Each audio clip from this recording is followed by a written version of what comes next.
Hello students, in the last class means English lesson Swami Vivekananda, we learned about the childhood of Narendra and means Swami Vivekananda and how the writer described our country. Alva? Hagene, why the name Narendra? The parents of Swami Vivekananda named the boy Narendra. What is the reason behind? Hagene, why Narendra wanted to be a coachman ಅನ್ನೋದು ತಿಳ್ಕೊಂಡ್ವಿ ಅಲ್ವಾ. So I made points. See, I told you already. So many students sent the answer correctly. How the writer described our country or India ಅಂತ ಬಂದಾಗ, India is a land of many religions and cultures. People here take both pleasure and pain alike, and they are dedicated and duty bound, and so many religions leaders have been born. Istu ನಾವು answer ಬರಿಬೋದು ಅಲ್ವಾ. How the writer described India ಅಂತ ಬಂದಾಗ ಹೌದಲ್ವಾ, ನೀವೆಲ್ಲೂ ಕೂಡ ಬರ್ತಿದ್ದೀರಾ. Next ಇಲ್ಲಿ the birthday of Narendra means Swami Vivekananda ಅಂತ ಬಂದಾಗ, Narendra was born on January 12, 1863 ಅಲ್ವಾ. ನೆಕ್ಸ್ಟು ಇಲ್ಲಿ ನರೇಂದ್ರ ಮದರು ಯಾವ ರೀತಿ ಕೋಚ್ಮನ್ ಆಗಬೇಕು ಅಂತ ಇಷ್ಟಪಡ್ತಾರೆ ಅಂತ ಕ್ವಶನ್ ಬಂದಿದೆ ಅಲ್ವಾ. ಅದಕ್ಕೆ ಏನು ಬರ್ತದೆ, Narendra's mother wanted him to be a coachman like Krishna who taught Arjuna ಅಲ್ವಾ. ನೋಡಿ, Narendra's mother wanted him means who? Narendra, to become a coachman like Krishna who taught Arjuna ಅಲ್ವಾ. ಈ ರೀತಿಯಾಗಿ ಅಂದರೆ ಕೃಷ್ಣನ ರೀತಿ ನೀನು ಕೋಚ್ಮನ್ ಆಗಬೇಕು ಅಂತ ನರೇಂದ್ರಸ್ ಮದರ್ ವಿಶ್ ಮಾಡ್ತಾರೆ ಅಲ್ವಾ. ಅಂದರೆ ಗೀತೋಪದೇಶ ಅನ್ನೋ ಒಂದು ಫೋಟೋ ತೋರಿಸ್ಬಿಟ್ಟು ಹೇಳ್ತಾರೆ ಅಲ್ವಾ. ಹಾಗೆ ನೆಕ್ಸ್ಟು ಏನಕ್ಕೋಸ್ಕರ ನಾನು ಕೋಚ್ಮನ್ ಆಗ್ತೀನಿ ಅಂತ ನರೇಂದ್ರ ಹೇಳಿದ್ದು, because it was nice to drive a coach, ಅಂದರೆ ಒಂದು ರಥವನ್ನು ಮುನ್ನಡೆಸೋದು ತುಂಬಾ ಚೆನ್ನಾಗಿರುತ್ತೆ, ಅದು ಒಳ್ಳೆಯ ಕೆಲಸ ಅಲ್ವಾ. ಅದಕ್ಕೋಸ್ಕರ ಅವರು ಕೋಚ್ಮನ್ ಆಗಬೇಕು ಅಂತ ಇಷ್ಟಪಡ್ತಾರೆ. Narendra wanted to be a coachman because it was nice to drive a coach ಅಲ್ವಾ. ಇದು ಯಾರು ಹಂಗೆ ಅನ್ಕೋತಾ ಇರೋದು? Narendra. He thought that it was nice to drive a coach, ಒಂದು ರಥವನ್ನು ಮುನ್ನಡೆಸೋದು ತುಂಬ ಚೆನ್ನಾಗಿರುತ್ತೆ ಅಂತ ಅವರು, ನಾನು ಸಾರಥಿ ಆಗ್ತೀನಿ ಅಂತ ಅವ್ರ ತಾಯಿಗೆ ಹೇಳ್ತಾರೆ ಅಲ್ವಾ. ಹಾಗೆಯೇ ನೆಕ್ಸ್ಟು ನರೇಂದ್ರ ಅಂತಲೇ ಏನಕ್ಕೆ ಹೆಸರಿಟ್ರು? ಸ್ವಾಮಿ ವಿವೇಕಾನಂದರ ಬಾಲ್ಯದ ಹೆಸರು ನರೇಂದ್ರ ಅಲ್ವಾ. ಯಾಕೆ? What is the reason? Because his parents consider the child the boon of god Vishweshwara Shiva.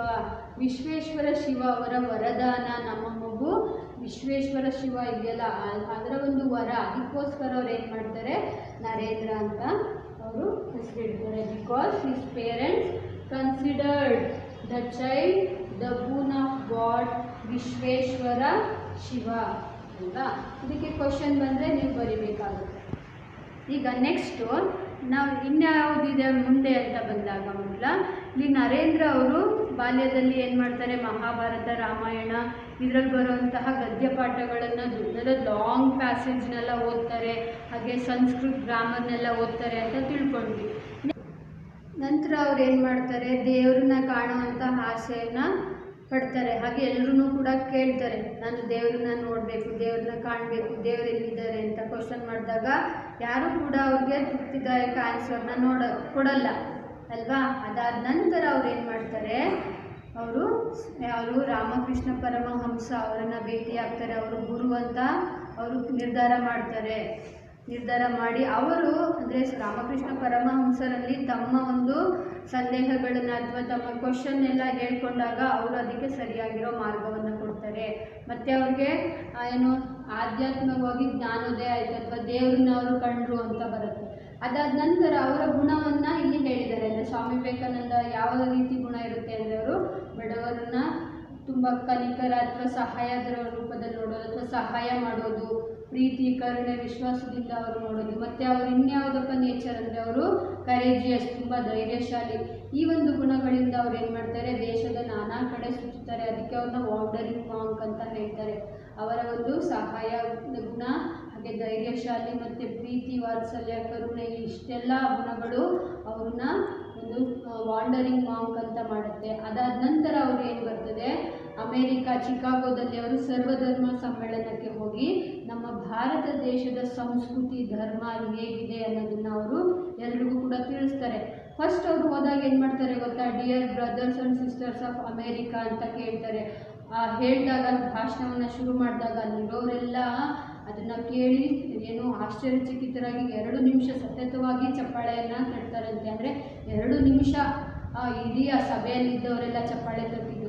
ಅದಾದ ನಂತರ ಅವರಿಗೆ ತುಂಬಾ ಖುಷಿಯಾಗುತ್ತೆ. ಮತ್ತು ಇವರು ಹಿಂದೂ ಧರ್ಮದ ಮಹತ್ವವನ್ನು ಹೇಳ್ತಾರೆ. ನಮ್ಮ ದೇಶ ಎಲ್ಲ ಧರ್ಮಗಳಿಗೂ ಕೂಡ ಆಶ್ರಯ ತಾಣವಾಗಿದೆ. ಮತ್ತು ನಮ್ಮ ಹಿಂದೂ ಧರ್ಮ ಎಂಥದಪ್ಪ ಅಂದರೆ ಎಲ್ಲ ಧರ್ಮದವರನ್ನು ಕೂಡ ಇದು ಸಹಿಷ್ಣುತೆಯಿಂದ ಕಾಣುತ್ತೆ. ಹಾಗಾಗಿ ನಾನು ಒಬ್ಬ ಹಿಂದೂ ಧರ್ಮೀಯನಾಗಿ ಅಥವಾ ನಾನು ಭಾರತೀಯ ಅನ್ನೋದಕ್ಕೆ ಹೆಮ್ಮೆ ಪಡ್ತೀನಿ ಅಂತ ಹೇಳ್ತಾರೆ. ಅದಾದ ನಂತರ ಅವರು ಬೇಲೂರು ಮಠ ಸ್ಥಾಪಿಸ್ತಾರೆ 1898ರಲ್ಲಿ ಬೇಲೂರು ಮಠ. ಅದು ಯಾವುದು ರಾಮಕೃಷ್ಣ ಮಿಷನ್ನ ಒಂದು ಕೇಂದ್ರ ಸ್ಥಾನವಾಗುತ್ತೆ. ಆಯಿತಾ, ಇಷ್ಟು ಅವರ ಒಂದು ಜೀವನದ ಘಟನೆಗಳನ್ನು ಈ ಒಂದು ನಾವು ಲೆಸನಲ್ಲಿ ತಿಳ್ಕೊಳ್ಳೋಣ ಬನ್ನಿ. ಸೊ ಲಾಸ್ಟ್ ಕ್ಲಾಸಲ್ಲಿ ನಾವು ಇಲ್ಲಿವರೆಗೆ ಹೇಳಿದ್ವಿ ಅಲ್ವಾ, he was not able to get a satisfactory answer. Okay, next, the desire to see God grew day by day. Finally, one day he became successful when he could meet his guru, from whom he got the answer to his desire. He could see God. The guru who made this possible for Naren was Sri Ramakrishna Paramahamsa. Sri Ramakrishna Paramahamsa could help him experience God. Thus, Sri Ramakrishna Paramahamsa became Naren's spiritual guru. Swami Vivekananda did not stop with this. He went on and on, walked miles, travelled all over the country to discover truth. Narendra was kind to all. He had sympathy for the poor. He was courageous too. These qualities helped him become a wandering monk, travelling alone to all places to help the needy. He often expressed his ideas on education. According to him, education should develop a complete human being. Okay, what is the idea of education according to the Swami Vivekananda? According to him, education should develop a complete human being. He made a speech in the Great Hall of Columbus in the Parliament of Religions at Chicago on 11th September 1893. He began his address with the words, "Sisters and Brothers of America." Immediately there was thunderous applause from the vast audience, and it lasted for 2 minutes. The Swami spoke of the religion that was very vast as the sky and deep as the ocean. Further, he thanked all those who had assembled there. He referred to all the Indians of all the classes and sects. He said about the Hindu religion that in the true sense it embraced all humanity, and declared, "I am proud to belong to a religion which has taught the world both tolerance and universal acceptance. We believe not only in universal tolerance, but we accept all religions as true." These words were very impressive. He observed that the divisions in society based on religion has resulted in human hatred. He felt that human society would be far more advanced when there were no divisions. Swami Vivekananda expressed his hope, saying that the time for driving away these evil forces in society had come. He told them that everybody should develop a sense of brotherhood and love for each other. There was great respect and appreciation from the people of America. After his return to India, he spent his time preaching religious tolerance and worked for the upliftment of the poor. He established Belur Math in 1898, which became the center of Ramakrishna Mission with the motto "Work is Worship."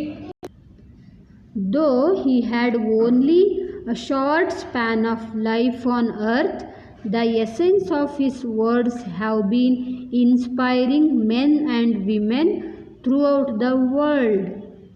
ನೋಡಿ ಮಕ್ಕಳು, ಅವರು ಇನ್ನೊಂದು ಹೇಳ್ತಾರೆ ಇಲ್ಲಿ. ನಾನು ನಿಮಗೆ starting ಹೇಳೋದ್ರಲ್ಲಿ ಈ point ಯಾವುದಪ್ಪ ಅಂದರೆ, ಅವರು ಎಜುಕೇಷನ್ ಹೇಗಿರಬೇಕು ಅಂತ ಹೇಳಿದ್ದಾರೆ. ಅಂದರೆ ಒಬ್ಬ ಮನುಷ್ಯನ ಸಂಪೂರ್ಣವಾಗಿ ಅಂದರೆ ಯಾವ ರೀತಿ ಕಂಪ್ಲೀಟ್ ಮ್ಯಾನ್ ಅಂದರೆ ಆ ರೀತಿ ಡೆವಲಪ್ ಆಗಬೇಕು, ಆ ಥರ ಶಿಕ್ಷಣ ಇರಬೇಕು. ಶಿಕ್ಷಣ ಅಂದರೆ ಕೇವಲ ಕೆಲಸ ಕೊಡೋದಲ್ಲ, ಒಬ್ಬ ಮನುಷ್ಯನನ್ನು ಪರಿಪೂರ್ಣತೆಯನ್ನು ಸಾಧಿಸೋ ರೀತಿ ಇರಬೇಕು ಎಜುಕೇಷನ್ ಅಂದರೆ ಅಂತ ಹೇಳಿದ್ದಾರೆ.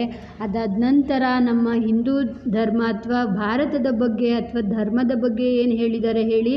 ನಮ್ಮ ಧರ್ಮ ಯಾವ ರೀತಿ ಇದೆ, ಆಕಾಶದಷ್ಟು ಅಗಲ, ಸಾಗರದಷ್ಟು ಆಳವಾಗಿದೆ ನಮ್ಮ ಒಂದು ಧರ್ಮ.